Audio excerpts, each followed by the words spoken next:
안녕하세요. 김성길 목사와 함께하는 예수님 이야기, 이 시간 제4단원의 613회가 되겠습니다. 이 시간 제목은 매는 자와 푸는 자. 네. 자, 본문은 마태복음 16장 13절로 20절입니다. 예수께서 빌립보 가이사랴의 지방에 이르러 제자들에게 물어 이르시되 사람들이 인자를 누구라 하느냐? 이르되 더러는 세례 요한, 더러는 엘리야, 어떤 이는 에레미야나 선지자 중에 하나라 하나이다. 이르시되 너희는 나를 누구라 하느냐? 시몬 베드로가 대답하여 이르되 주는 그리스도시요 살아계신 하나님의 아들이시니이다. 예수께서 대답하여 이르시되 바요나 시몬아 네가 복이 있도다. 이를 네게 알게 하니는 혈육이 아니요 하늘에 계신 내 아버지시니라.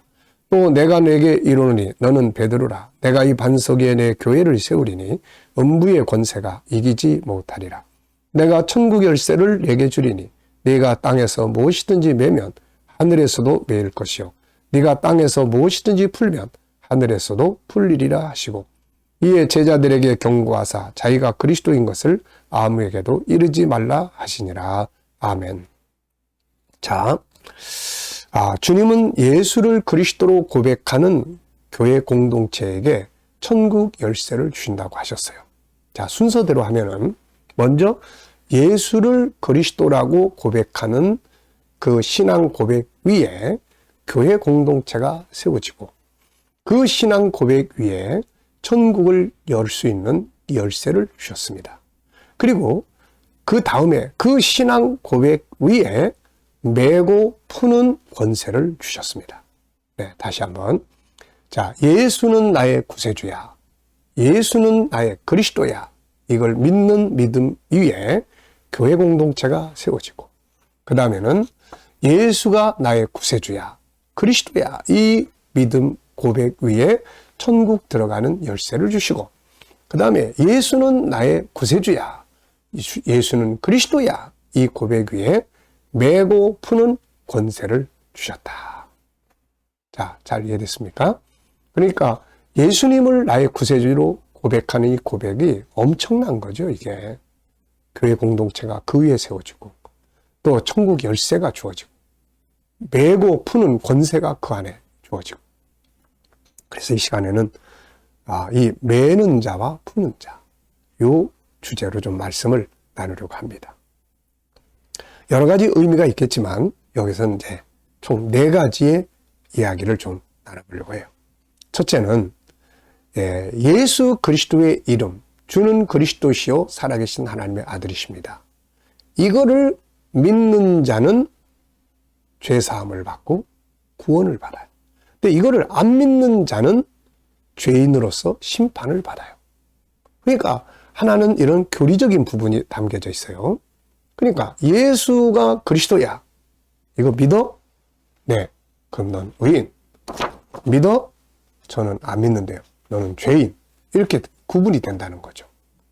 세상에 그 어떤 것 가지고 사람을 넌 죄인, 넌 의인 이렇게 할 수 있는 게 아닌데, 예수 그리스도의 이름이 바로 죄인을 풀어서 의인이 되기도 하고, 또 죄인으로 정죄해서 심판을 받게 하기도 하고. 예수 그리스도의 이름, 이 이름이 바로 그런 이름이란 말이에요. 왜? 이분의 이름이 심판자의 이름이거든요. 이분의 이름이 대속자의 이름이에요. 그러니까 이분의 이름을 믿으면 죄에서 풀려. 죄에서. 근데 이분의 이름을 안 믿으면 죄인이 돼. 정죄함을 받아. 이게 바로 이 속에 담겨져 있는 중요한 의미입니다. 그러니까 우리가 뭐 세상에서 행동을 착하게 하고 이런 개념이 아니고, 예수를 나의 구세주로 믿어. 그럼 너는 이제 의인이 됐어. 내가 너를 정죄하지 않는다. 근데 나는 예수 거절해. 너는 화 있을진저. 넌 심판을 받게 된다. 네. 예수 그리스도의 이름의 권세가 인간을 의롭게도 만들고 죄인으로 정죄하기도 하고 이렇게 된다는 거 우리가 기억해야 합니다. 인간의 죄를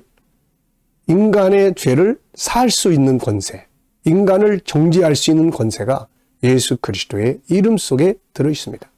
사람은 누구도 다른 사람을 죄인으로 정죄하거나 의인으로 인정해 줄 수가 없습니다. 인간은 모두가 다 죄인이기 때문이죠. 자, 우리가 성경을 보면 가끔 이런 말씀이 나와요.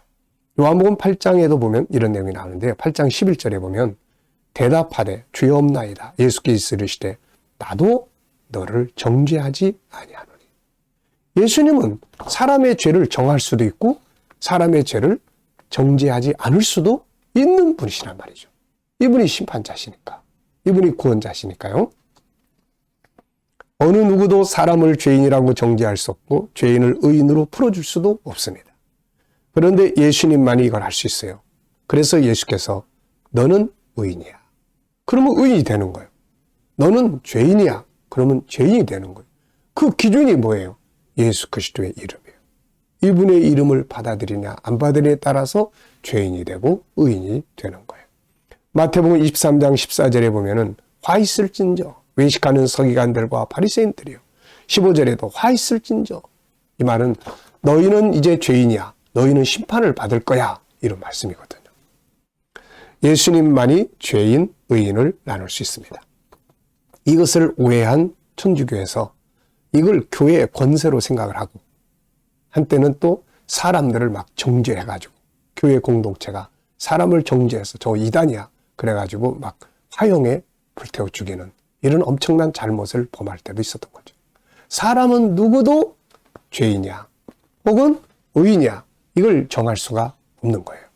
물론 이단, 교회 공동체가 그리스도 안에서 봤을 때 전 잘못된 교리야 그러면 이단으로 정죄할 수 있죠. 그러나 우리가 일반적으로 사람들을 놓고 저건 죄인이야 의인이야 이럴 수 없다는 거죠. 사람을 의인으로 풀어주는 자도 죄인으로 정죄하는 권세도 예수 그리스도께 있다. 자, 두 번째는 요건 이제 조금 더 우리의 삶의 현장에서 좀 이해를 해보겠습니다. 앞에 부분은 교리적인 부분이고, 자, 두 번째는 이제 우리가 묶는 자가 되지 말고 푸는 자가 돼야 된다. 예, 묶는 자가 되지 말고 푸는 자가 돼야 된다.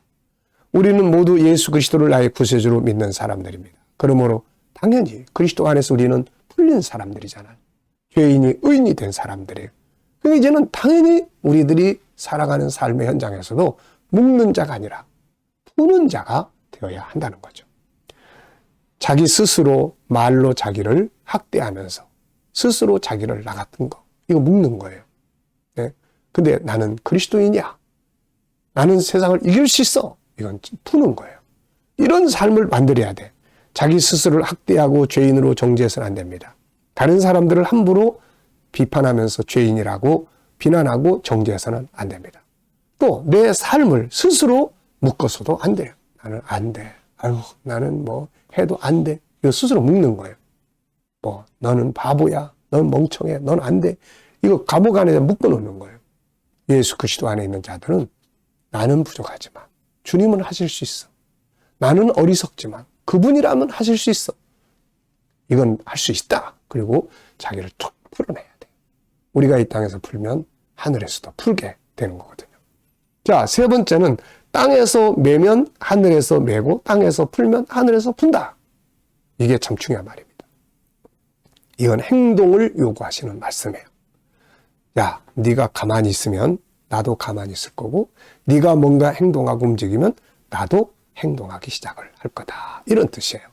그러니까 우리 그리스도인들은 이 땅에서 예수 그리스도의 이름으로 항상 담대하게 도전할 줄 알아야 되고 앞을 향해서 모험할 줄 알아야 되고 뭔가 행동할 줄 알아야 됩니다. 가만히 앉아서 감나무에서 감 떨어지길 바라는 거 이거는 하나님의 뜻이 아니에요. 여호사밧이 문제가 생겼을 때 기도하기 시작하니까 하나님이 하늘에서도 일하시기 시작했어요. 다윗이 골리앗 앞에 나가니까 하나님께서도 이 일을 시작합니다. 이스라엘 백성들이 요단강을 밟으니까 강이 쫙 갈라졌어요. 하나님은 그들에게 가나안 땅으로 가라고 하셨지 가만히 있으면 가나안 땅에 올 거야 이런 말씀 안 했어요. 그러니까 그들이 뭔가 목표를 정하고 나아갈 때 하나님께서도 역사를 시작을 하신다 그런 이야기입니다. 그래서 성도는 가만히 있으면 안 돼요. 먼저 비전으로 앞을 향해서 가야 하고 그리고 일어나서 비전을 향해서 가야 합니다. 그러면 하나님께서도 바로 그렇게 일을 시작하시게 되는 거죠. 이제 네 번째는 주님의 이름으로 묶인 것들을 풀어야 돼. 예수의 이름으로. 자, 가다가 묶이는 일들이 벌어지면 예수의 이름으로 풀어야 합니다. 기도를 통해서 풀어야 돼. 빌립보 감옥에 바울이 묶여 있을 때 기도하잖아요. 누구의 이름으로 기도합니까? 예수 그리스도의 이름으로. 그러니까 막 묶인 사람들이 풀어지잖아요. 성령 안에서 풀어야 돼. 고린도서 3장 17절에 보면은 주의 영이 계신 곳에는 자유함이 있느니라. 성령 충만하면 묶인 것들이 다 풀어집니다. 자, 여러분, 오늘 매는 자와 푸는 자, 너희가 땅에서 매면 내가 하늘에서 매고 땅에서 풀면 하늘에서도 풀 것이다. 교리적인 부분도 있지만 우리 삶에서 활용해야 될 부분들도 많이 있다는 거 기억해 두시기 바랍니다. 이 시간 말씀 여기서 마치겠습니다. 감사합니다.